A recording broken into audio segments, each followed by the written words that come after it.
구하옵나니 이번만 나를 강하게 하사 나의 두 눈을 뺀 블레셋 사람에게 원수를 단번에 갚게 하옵소서 하고,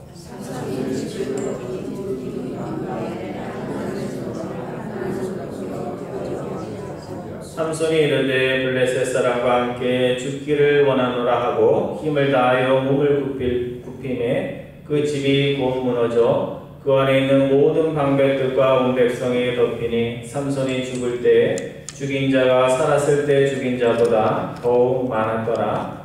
그의 형제와 아버지의 온집이 다 내려가서 그의 시체를 가지고 올라가서 소라와 에스타올 사이 그의 아버지 마노아의 장지에 장사하니라. 삼손이 이스라엘의 사사로 20년 동안 지냈더라. 아멘. 저희 아버님이 살아계셨을 때 오토바이를 타시다가 교통사고가 나서 일찍 은퇴를 하시게 되었습니다. 그래서 일만 하시던 저희 아버님이 이제 은퇴를 하니까 취미생활을 이렇게 붙여야 되는데요. 그 취미생활 가운데 하나가 바둑을 두신 것이었습니다. 그래서 중학교 때 이제 국민학교 한 5학년 때 제가 도시에 가가지고 공부를 하다가 이제 방학이 돼서 가면 아버님이 어린 저에게 바둑을 가르치시면서 저에게 바둑을 가르쳐 주셔서 그것을 배울 기회가 있었습니다. 그래서 여러분 바둑 보신 분들은 아시겠지만 바둑을 두다 보면요, 이렇게 중요하지 않을 때 실수할 때가 있는가 하면 실수를 해가지고 요걸 물리지 않으면 대마가 죽게 되는, 그래서 그 한 수를 잘못 둠으로 해가지고 더 이상 바둑을 더 맞자 이길 수 없는 그런 상황들이 있습니다. 그러면 프로에서는 그런 일이 없는데 아마추어에서는 어떻게 해요? 한 수만 물려달라고, 한 수만 요것만 좀 물려달라고 하면서 그렇게 이야기를 하게 됩니다. 그래서 바둑에서 지고 이기는 것도 진지하게 하다 보면 한 수를 물리냐 안 물리냐에 따라서 그 경기가 달라집니다. 근데 인생에 우리가 살다 보면 작은 실수를 할 때도 있지만 그 실수들이 누적이 되어서 어느 순간에는 더 이상 실수를 하면 안 되는 그런 일들이 벌어집니다.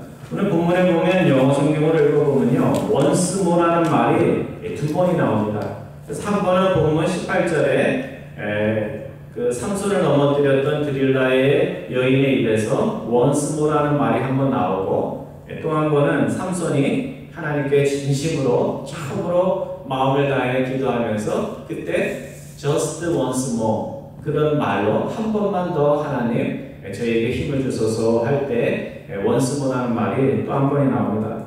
오늘은 인생의 마지막에 가서 왜 삼손이 기도하면서 just once more라고 외쳤는지 그 말을 살펴보면서 우리가 인생의 말년에서 배워야 할 교훈이 무엇인지에 대해서 함께 말씀을 통해서 배워보고자 합니다.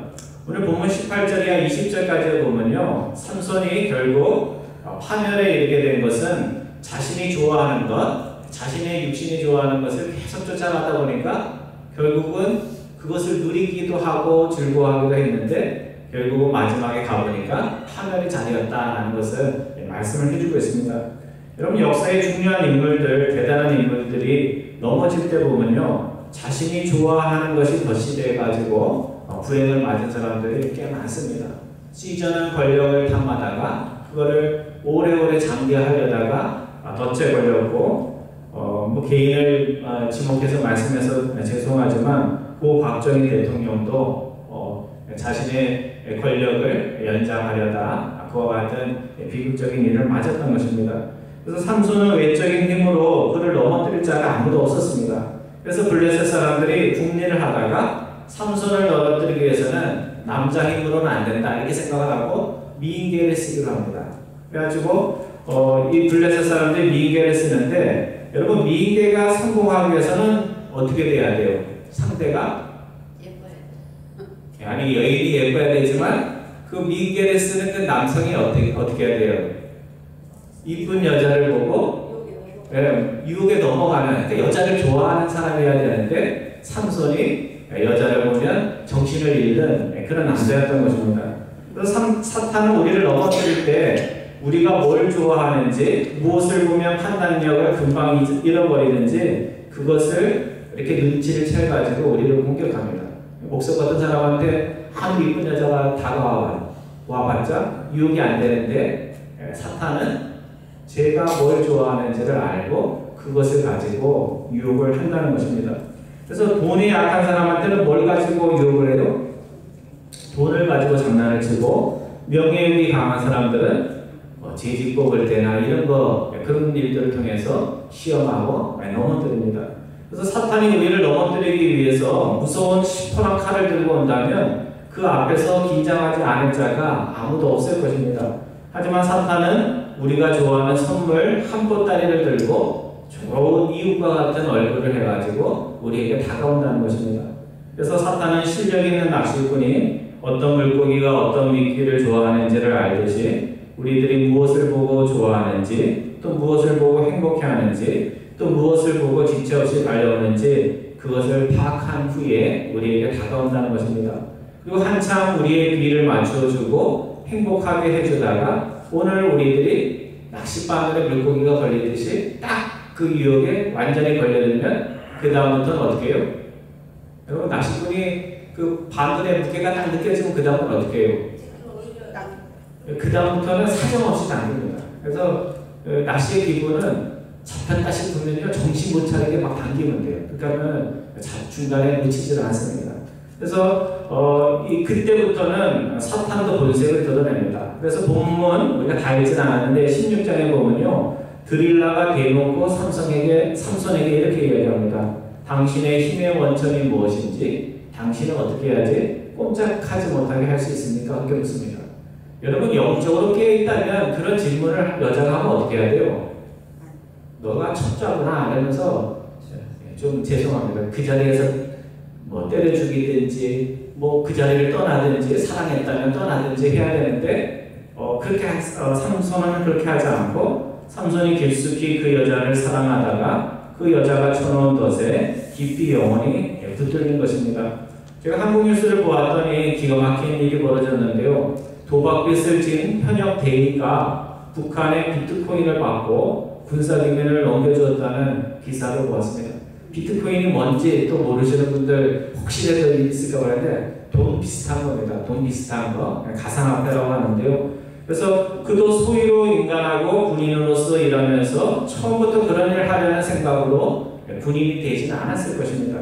그래서 군대에서 문제 일으키는 이들을 보면서 야, 군인이 돼서 왜 저런 문제를 일으키는 거야 하는 그런 생각을 했을 것입니다. 그도. 근데 어느 날 도박에 발을 들여놓는 그 순간 도박을 하면 어떤 일이 벌어져요? 돈을 따기 위해서 도박을 시작하는데 돈을 잃으니까 그 잃은 돈을 만회하기 위해서 아주 큰 돈도 아니에요. 2천만 원 때문에 북한과 싸워야 할 현역 대위가 북한의 군사기밀을 팔아먹는 그런 일이 벌어졌는데 그것이 신문기사로 나왔습니다.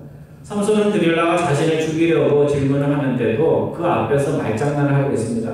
그러다 결국 어떻게 되냐면 칼도 들지 않은 여인에게 무장 해제를 당합니다. 마지막 경계마저 자신을 죽이려는 자에게 내놓는 삼손을 보고 하나님께서 얘는 더 이상 가망이 없구나 하시면서 하나님께서 삼손을 떠납니다. 그래서 하나님은 우리를 향해서 참아주고 또 참아주고 사랑하고 또 사랑하지만 하나님의 사랑과 인내에 끝이 있어요? 없어요? 끝이 있나요? 없나요? 끝이 없다고 또 성경에 나오는 말도 있지만요 끝이 있어요. 하나님의 인내심도 그것을 시험하는 자에게는 끝이 있습니다. 그래서 우리가 신앙생활에도 양보해도 되는 것들이 있는가 하면 내가 죽는 한이 있어도 타협하면 안 되겠다 하는 그 마지노선이 오늘 우리들에게 필요합니다. 그래서 여러분과 제가 삼손과 같은 그런 마지막이 되지 않기 위해서는 뭐가 있어야 돼요? 내가 믿음의 삶을 살면서 이것만은 절대로 다른 사람에게 또 사탄에게 어떤 시험이 와도 양보하지 않겠다 하는 신앙의 지키는 신앙의 마지막선 노선, 마지막 마지노선과 같은 것들이 있어서 그런 것들을 지키며 살 수 있기를 바랍니다. 두 번째로 본문 20절에 보면요 삼손이 적들에게 잡히는 그 순간까지도 오만과 무지 가운데 자신이 지금 너무도 위험한 상황에 있다는 것을 상황 파악을 못하고 있다는 것을 보여주고 있습니다. 한 번은 리치몬드에 있는 한인교회에 출석할 때 일인데요. 그 교회에서 한인교회들이 여러 번 하잖아요. 바자회를 했습니다. 그러면 이제 바자회 때 남자들도 힘을 좀 써야 되니까 이렇게 남자 성도, 여자 성도, 부부인분들이 같이 나옵니다. 그래서 남자 성도들이 이제 옷 팔 수 있도록 많이 도와주고 나면 할 일이 없잖아요. 옷 파는 일들은 여자 성도들이 하니까 남자들이 뭐 이렇게 좀 심심하고 그러니까 달리기를 하게 된 거예요. 그 즉석에서, 주차장에서 누가 더 빨리 달리나. 그래서 소시적 50m, 100m 달리던 걸 생각을 하고 달리기 경주를 하게 됐습니다. 근데 교회를 보면 경쟁 관계에 있는 사람들이 있잖아요. 강숙인 사람들이 있는데 이 달리기를 하는데 그냥 심심풀이로 이렇게 달리기를 하면 되는데 내가 저 녀석한테는 절대로 질 수 없다 해가지고 남자 두 사람, 목사님도 거기서 뛰었는데 이 달리기가 자존심 경기가 된 겁니다. 근데 문제는 소시적에 자신이 달리기 잘하던 것만 생각하고 달리니까 마음은 저 앞에 가 있는데 다리가 따라가요, 안 따라가요? 안 따라가죠. 몸은 앞으로 기우는데 다리가 빨리빨리 움직여줘야 되는데 다리에서 균형을 잃은 겁니다. 여러분 잔디밭에서 넘어져도 다쳐요. 근데 어디서 넘어진 거예요? 주차장에서 넘어진 거예요.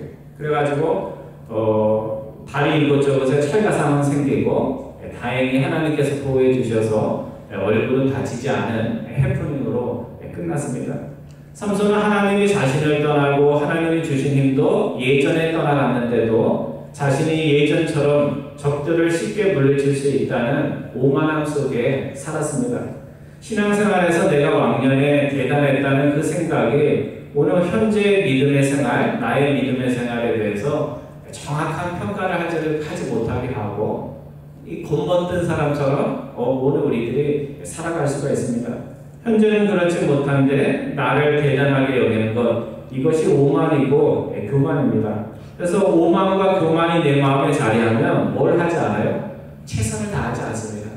내가 최선을 다해서 기도하고 내가 최선을 다해서 이 땅에서 하나님께 영광을 돌리겠다는 그런 마음이 우리에게서 사라져 갑니다. 그래서 내가 현재 하나님을 정말 붙들고 사는지, 세상 것 붙들고 살지는 않는지, 내가 현재 하나님의 음성을 듣고 살고 있지는 않은지, 내 삶에서 나의 지혜로 살고 있지는 않은지, 내가 현재 하나님께 배운 가르침 중에서 그냥 기도만 듣는 것이 아니라 가르침 중에 하나라도 실천하며 살고 있는지 자신을 살피지 못하고 삼손처럼 내가 옛날에 어떤 사람이었는데 이 정도 해결 못해 하는 그런 마음으로 살아갈 수 있다는 겁니다. 그래서 결국 삼손을 파멸의 자리로 인도한 것은 삼손을 파멸시키기 위해서 적들을 보낸 여인들이 아닙니다. 자신이 심각하게 영적으로 망가졌는데도 아직도 자신이 대단하다고 생각하는 삼손의 오만, 또 하나님의 자신을 떠나셨는데도 예전에 떠나셨는데도 그것을 알아채지 못하는 삼손의 무지, 이 두 가지가 삼손을 돌이킬 수 없는 파멸의 자리로까지 데려갔다는 것을 오늘 우리들이 기억을 해야 됩니다. 여러분 과거에 잘한 것이 많아도 오늘 나에게 하나님이 기뻐하는 것이 없다면 오늘 우리는 어떤 자리에 있는 거예요? 지금 삼손과 같은 자리에 있는 겁니다. 내가 조금만 더 뒤로 물러나면 어떻게 돼요? 이때 천길 낭떠러지가 있다 하는 그 자리에 오늘 우리가 영적으로 서 있다는 것을 우리가 잊지 말아야 하겠습니다. 그래서 크리스찬이 신앙생활 오래 하면서 인생의 비극을 피하기 위해서 신앙생활을 정말 많이 하고 또 내 나름대로 자부심이 있는 사람들이 정말 마음으로 주의해야 될 것이 두 가지입니다. 첫째는 오만, 교만이고 두 번째는 나에 대한 무지, 다른 사람에 대해서 잘 알아도 스스로에 대해서 잘 알지 못하는 그런 무지, 이것이 오늘 우리가 경계해야 할 두 가지입니다. 내 안에는 영적 오만과 교만은 없는지, 내가 나를 잘 모르는 그런 무지는 없는지, 내가 삼손과 같이 그런 삶을 살고 있지는 않은지 여러분과 제가 잘 생각하고 점검할 수 있기를 바랍니다. 본문 21절에 보면 눈에 보기 좋은 것을 쫓았던 삼손이 결국은 적들에 잡혀서 뭐가 뽑혀나가요? 눈이 뽑혀나갑니다. 하나님이 하나님이 주신 그 눈으로 좋은 것을 보고 꼭 봐야 될 것을 보지 않으니까 하나님이 어떻게 해요? 마지막에는 사람에게 가장 소중했던 그것을 다시 가져가십니다. 그래서 소처럼 맷돌을 돌리는 그런 비참한 신세에 처하게 됩니다. 그리스에 보면요, 그리스가 예전에 아주 대단했던 것 같아요. 그래서 예전에 이제 헬라에서 그리스에서 문명이 일어났는데요. 예수님이 오기 한참 전에 소포클레스라는 그런 작가가 있었습니다. 근데 이 소포클레스라는 사람이 비극을 썼는데 오디푸스 왕, 우리가 오디푸스 컴플렉스라고 하는 거 있죠. 그러니까 아들로 태어난 자가 내가 아버지와 경쟁한다. 그래서 내가 아버지를 죽일지도 몰라 하는 그 컴플렉스가 오디푸스 컴플렉스인데요. 이 소포클레스의 비극에서 그 유래가 온 겁니다. 그래서 이 오디푸스의 아버지 라이오스는 어느 날 신의 계시를 받게 되는데 자신의 아들 오디푸스가 자신을 죽일 것이라는 신탁을 듣게 됩니다. 아들이 자신을 죽인다니까 아버지가 어떻게 할 것 같아요? 여러분, 그런 아들 데리고 살겠어요? 그래서 이 왕은 굉장히 냉철한 왕이기 때문에 양치기 우두머리에게 내 아들을 데리고 가서 죽이라 이렇게 명령합니다. 근데 양치기 우두머리가 그 어린애기를 죽이려니까 불쌍하잖아요. 그러니까 이 땅에서 떠나면 될 것 같다 해서 다른 나라에서 온 양치기에게 그 오디푸스를 이렇게 떠나보냅니다. 그래서 이 오디푸스 왕이 결국은 어떻게 되냐면 다른 나라의 왕에게 들어가서 또 왕자와 같은 그런 삶을 살게 됩니다. 근데 나중에 그 남의 아들로 살게 된 이 오디푸스가 나이가 들어서도 자신이 아버지를 죽이고 어머니를 맞이할 운명이라는 말을 듣고 양부모에게 폐를 끼칠 수가 없어가지고 먼 여행을 떠나게 됩니다. 근데 도중에 자신의 친아버지를 만나게 되는데 아버지인지를 모르고 길에서 서로 우리 차가 이렇게 딱 마주치면 좁은 길에서 마주치면 너가 먼저 뒤로 가라, 내가 먼저 뒤로 가라 하면서 시비 붙듯이 길에서 시비가 붙어가지고 이 아들이